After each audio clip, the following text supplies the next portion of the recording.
സുഹൃത്തുക്കളെ, ഇന്ന് ചേന അത് മുളയ്ക്കാനായിട്ട് വയ്ക്കുന്ന ഒരു ഭാഗമാണ്. കുറച്ച് കഴിയുമ്പോൾ കൃഷി ചെയ്യാൻ വേണ്ടിയാണ്. 2 മാസം കഴിയുമ്പോഴത്തേക്ക് അത് നല്ല മുളയാകും. അടുത്ത ഒരു 1.5 മാസം കഴിയുമ്പോഴത്തേക്ക് മുളയാകുമ്പോഴത്തേക്ക് ഇത് നടാൻ വേണം. അപ്പം നടണം. അതിന് വേണ്ടി നമ്മൾ ആ ചേന മുളയുണ്ടാകാൻ വേണ്ടി പ്രിപ്പയർ ചെയ്യുന്ന ഭാഗമാണ് ഇന്ന് ഞാൻ വീഡിയോ ആയിട്ട് കാണിക്കാൻ പോകുന്നത്. അതിന് വേണ്ടി പ്രത്യേക സ്റ്റാൻഡ് തയ്യാറാക്കിയിട്ടുണ്ട്. ആ സ്റ്റാൻഡിൽ ചേന വച്ചിട്ട് ചേന അത് പുകയ്ക്കും, അടിയിൽ നിന്ന് പുക കൊടുക്കും.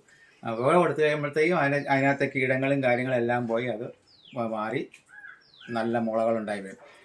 അത് സാഫിൽ മുക്കി, സാഫ് കലക്കി അതിനകത്ത് ഈ ചേന ഇറക്കി മുക്കി കോരി ഒഴിച്ച് മുക്കി ഉണക്കി വച്ചിരിക്കുകയാണ്. ഇനി അത് തട്ടിലേക്ക് എടുത്ത് വെച്ച് ചെയ്യും.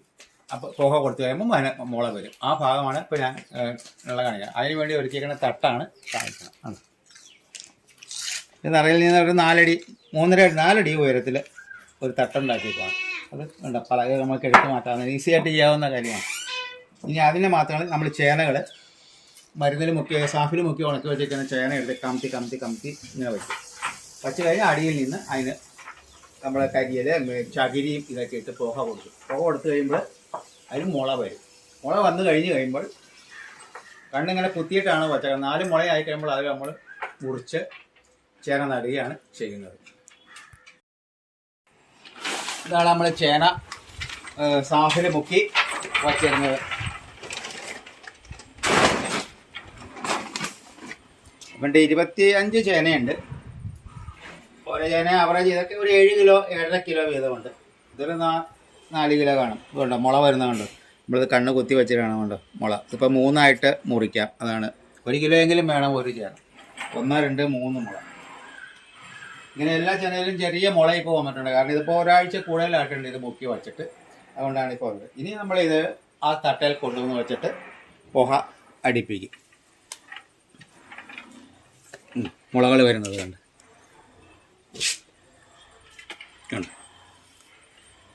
ഇവിടെയൊക്കെ മുള വരും.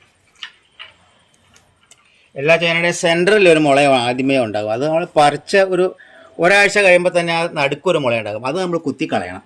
എന്നിട്ട് സൈഡിൽ കൂടെ വന്ന മുളയാണ് വിത്തായിട്ട് നമ്മൾ എടുക്കുന്നത്.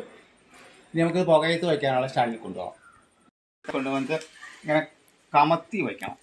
അപ്പോൾ ഈ മുളച്ചുക്കണ മുള ഈ 2 പലയ്ക്കിടയ്ക്കുള്ള തട്ടിന് താഴത്തേക്ക് മുള വരും. മുള വലുതായി കഴിയുമ്പോൾ എടുത്ത് വീണ്ടും നമ്മൾ തിരിച്ച് വയ്ക്കണം. ഇല്ലെങ്കിൽ മുള ഇങ്ങനെ വളഞ്ഞിരിക്കും, ചെടി വളരില്ല. ഓക്കെ, കമത്തി തട്ടിൻ്റെ മുകളിൽ 3 നിരയായിട്ട് വെച്ചു. അതിൻ്റെ മുകളിലും ഈ ഗ്യാപ്പ് തീർത്ത് പുക അടിയിൽ നിന്ന് വന്നോളും. അങ്ങനെ രീതിക്ക് നമ്മളിത് ഉണ്ട് എല്ലാം ആ ഗ്യാപ്പ് അടച്ച് ഈ മുള താഴത്തേക്ക് വരുമ്പോൾ അടുത്ത ചേന മുള തങ്ങിപ്പോകരുത്. അതുകൊണ്ടാണ് ഈ ഗ്യാപ്പിലേക്ക് തന്നെ വയ്ക്കുന്നത്. അപ്പോൾ ചേന നമ്മളെല്ലാം ഫിനിഷ് വച്ച് കഴിഞ്ഞു. ഇനി ഇതിനെ തൽക്കാലത്തേക്ക് കുറച്ച് കാലം മഴ എന്ന് നനഞ്ഞു കഴിഞ്ഞാൽ പൂപ്പൽ വരും. അപ്പോൾ അതൊന്ന് മൂടിയിടാം.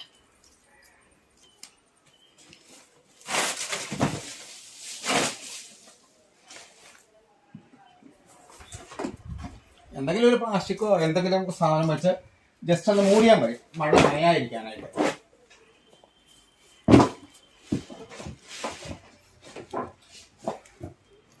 ഇങ്ങനെ വെച്ചാൽ മൂടി.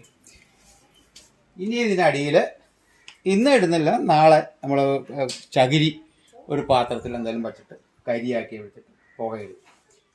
അപ്പോൾ എല്ലാം മൂടി വെച്ചു. ഇനി നമുക്ക് പുക ഇട്ട് കൊടുത്തു കഴിയുമ്പോൾ ഇതിന് മുള വരും. നല്ല മുള വന്നു കഴിയുമ്പോൾ ആ മുള ഏത് പാകത്തിനാണോ മുറിക്കാവുന്ന ആ രീതിക്ക് പാകത്തിന് മുറിക്കണതും നടാനുള്ള തയ്യാറെടുപ്പിലുള്ള വീഡിയോയുമായിട്ട് ഞാൻ അടുത്ത പ്രാവശ്യം വരുന്നുണ്ട്. എൻ്റെ വീഡിയോ ഇതിനു മുമ്പ് സബ്സ്ക്രൈബ് ചെയ്യാത്തവർ ഈ ചാനൽ സബ്സ്ക്രൈബ് ചെയ്യുക, പ്രോത്സാഹനങ്ങൾ തരിക, ലൈക്ക് ചെയ്യുക, ഷെയർ ചെയ്യുക. ഈ കർഷകർ ഇതിനെ പ്രോത്സാഹിപ്പിക്കുക.